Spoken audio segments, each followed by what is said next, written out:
Capítulo 5. O lugar secreto de oração.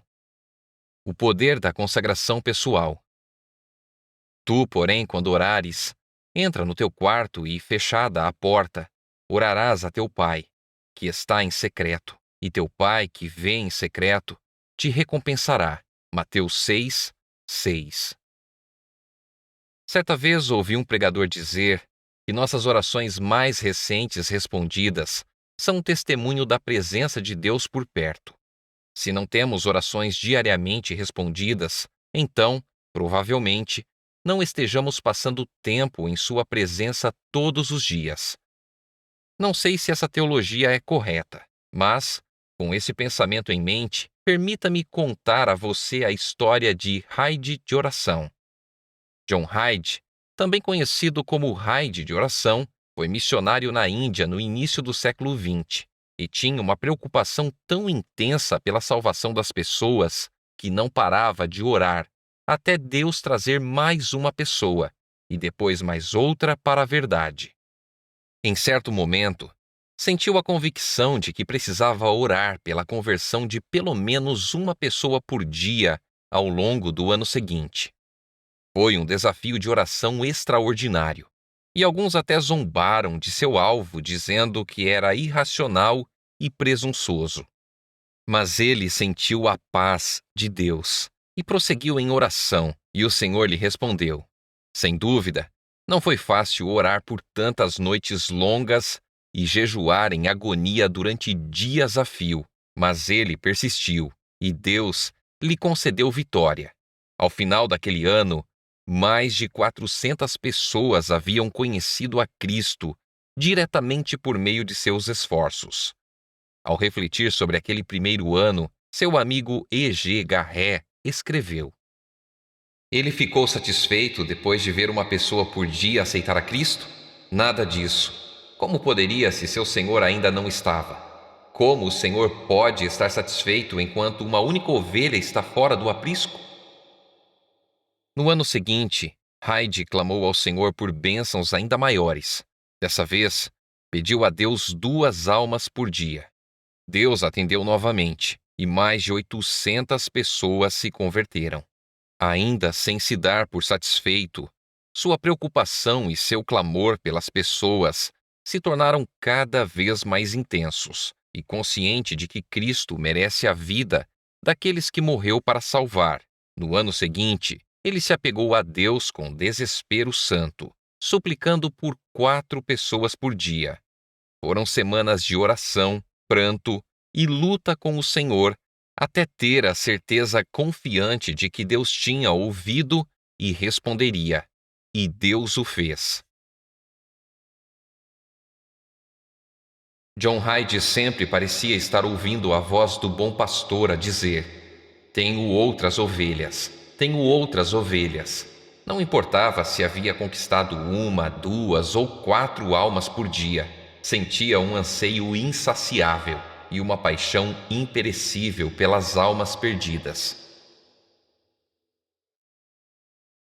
O sucesso sobrenatural que acompanhou as orações de John Hyde cobrou um preço que provavelmente poucos de nós estivéssemos dispostos a pagar.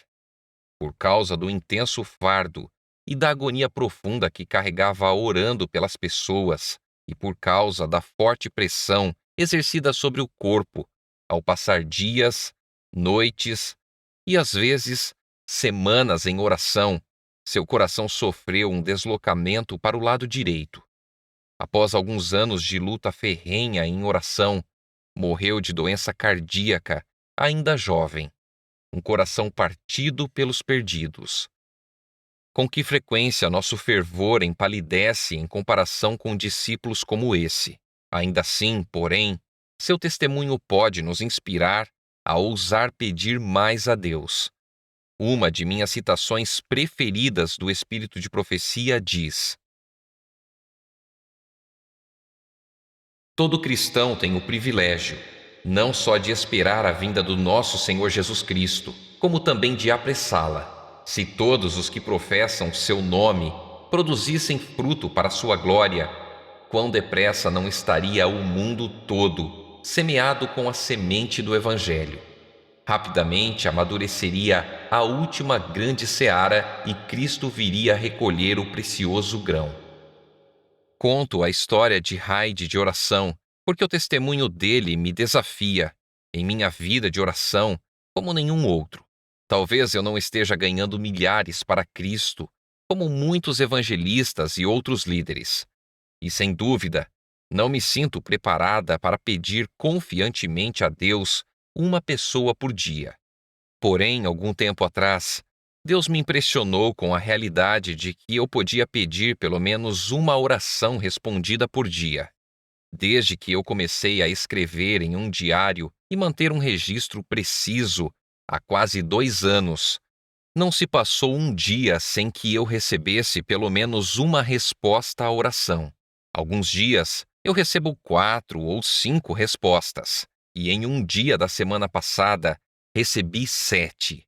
Desde ver Deus restaurar relacionamentos destruídos à beira do divórcio, até vê-lo levar pessoas específicas à verdade, experimentar cura espiritual e física, testemunhar obstáculos intransponíveis à minha frente desaparecerem, ver necessidades pessoais específicas sendo atendidas sem que ninguém as conhecesse além de Deus, cascalho gratuito ser jogado na entrada da minha garagem. Sim, Deus se importa até com cascalho. Receber sabedoria e ver portas extraordinárias se abrindo no ministério, as respostas nunca se acabam. Obviamente, eu não tenho espaço para compartilhar todos os milagres aqui e agora. Ao testemunhar Deus respondendo às minhas orações todos os dias, às vezes de maneira grandiosa, às vezes de modo pequeno, mas sempre de forma significativa, minha fé não para de crescer. Acredito de todo o coração que Deus apenas anseia que esperemos mais, oremos por mais e peçamos mais com fé. E tudo começa com consagração pessoal no quarto particular de oração. Nunca sonhamos grande demais se estivermos vivendo e trabalhando de acordo com a vontade do Senhor, pois nada diz respeito a nossos talentos ou nossas habilidades. São os dele que contam. É pelo cumprimento dos propósitos divinos que nós oramos. A inspiração nos lembra. Não precisamos ir aos extremos da terra em busca de sabedoria, porque Deus está perto. Não é a capacidade que agora possuímos ou havemos de possuir que nos dará êxito. É o que o Senhor pode fazer por nós. Deveríamos depositar muito menos confiança no que o homem é capaz de fazer e muito mais no que Deus pode fazer para cada alma crente. Anseia Ele que lhe estendamos as mãos pela fé, anseia que esperemos grandes coisas dele. Embora orar com os outros possa ser uma bênção poderosa, orar a sós em nosso quarto secreto de oração é um privilégio especial que nunca deve ser substituído pela oração em grupo. Conhecer a Cristo pessoalmente e saber como lutar sozinho são aspectos fundamentais do sucesso espiritual, tanto de maneira pessoal quanto coletiva.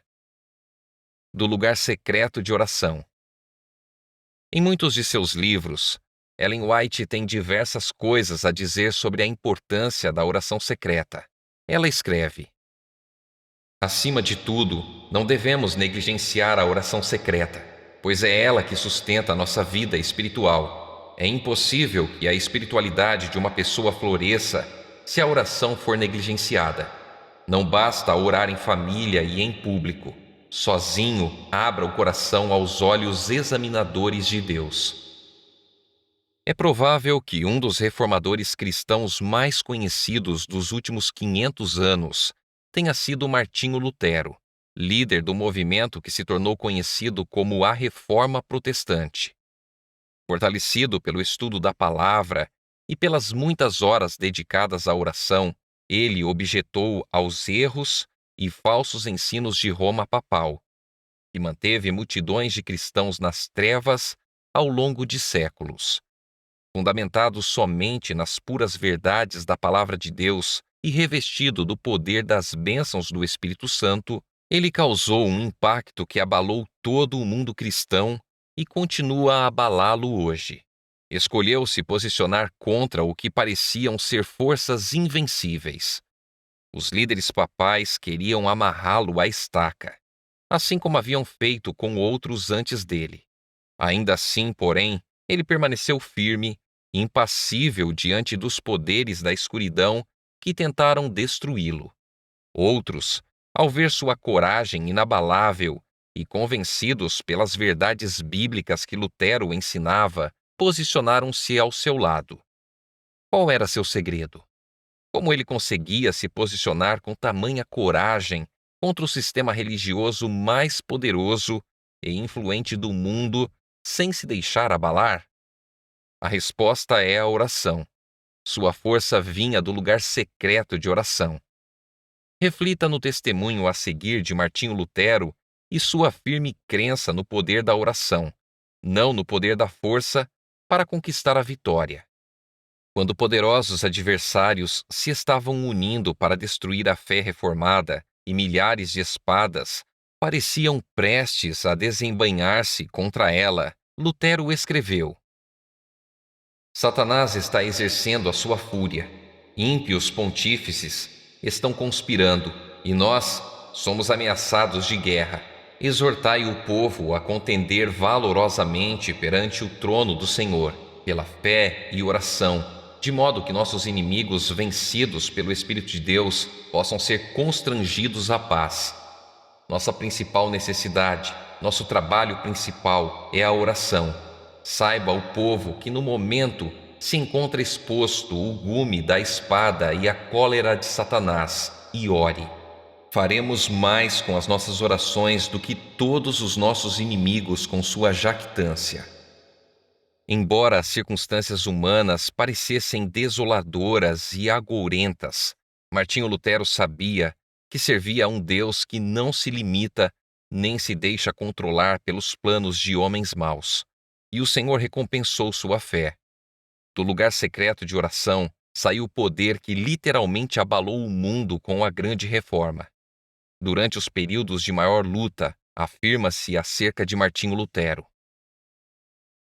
não passou um dia sem dedicar 3 horas pelo menos à oração, e eram horas escolhidas dentre as mais favoráveis ao estudo.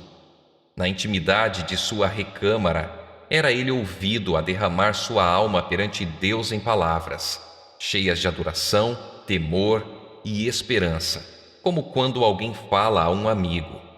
Eu sei que tu és nosso Pai e nosso Deus, dizia ele, e que dispersarás os perseguidores de teus filhos, pois tu mesmo corres perigo conosco. Toda esta causa é tua, e é unicamente constrangidos por ti que lançamos mãos à mesma. Defende-nos, pois, ó Pai. Deus ouviu os clamores de seus servos. Deu aos príncipes e ministros graça e coragem para manterem a verdade contra os dominadores das trevas deste mundo.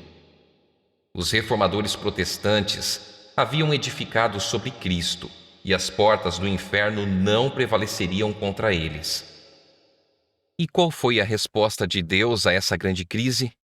A inspiração responde. O apelo ao céu, pelo mais humilde dos santos, é mais de ser temido por Satanás do que os decretos dos gabinetes ou as ordens de reis. Oração, o maior de todos os dons. No livro Nos Lugares Celestiais, recebemos a certeza. Podemos esperar grandes coisas, inclusive o mover profundo do Espírito de Deus, se tivermos fé em suas promessas. Entendemos o que isso significa? Por meio do privilégio divino da oração, Deus nos deu o poder de influência que nem mesmo reis e autoridades possuem. É difícil compreender isso. No entanto, vez após vez, somos incentivados. Peçam e lhes será dado. Busquem e encontrarão. Não têm, porque não pedem. Até agora vocês não pediram nada em meu nome. Peçam e receberão, para que a alegria de vocês seja completa. Deus é o mesmo ontem, hoje e amanhã. Ele não mudou. Está apenas esperando para provar sua força em nosso favor. Mas ele não abre as janelas de bênçãos do céu sobre aqueles que vêm e vão de maneira descuidada ou apressada. O Senhor procura o sincero de coração, busca aqueles que mantêm consagração pessoal e que estão olhando para cima, ansiando por mais dele. Ele está em busca daqueles que estão tentando conhecê-lo pessoalmente. É triste constatar que é provável que algumas orações nunca sejam respondidas em nossa vida hoje. As orações que não ousamos orar. Há uma caminhada mais profunda com o Senhor que talvez nunca vivenciemos deste lado do céu, aquela que somos frágeis e pequenos demais na fé para buscar. Deus nos diz como se estivesse tentando nos ajudar a compreender as possibilidades ilimitadas diante de nós. Invoquem-me e eu responderei para lhes mostrar coisas poderosas que vocês não conhecem. Posso fazer muito mais do que vocês já pensaram ou sonharam. O céu não é o limite em meu reino, mas vocês precisam pedir. Vocês necessitam crer e, acima de tudo, vocês necessitam me buscar. Teremos fé nas promessas divinas? Buscaremos mais de sua presença? Ficaremos firmes sobre sua palavra a despeito das muitas tempestades que nos cercam? Deus está procurando homens e mulheres humildes, que passem tempo de joelhos no lugar secreto, lutando durante a noite, se necessário for, a fim de ver sua verdade ser proclamada e almas trazidas para o reino. Ele está em busca de homens e mulheres que permaneçam em sua palavra, com fé e oração, até o dia raiar. Seremos esses homens e essas mulheres?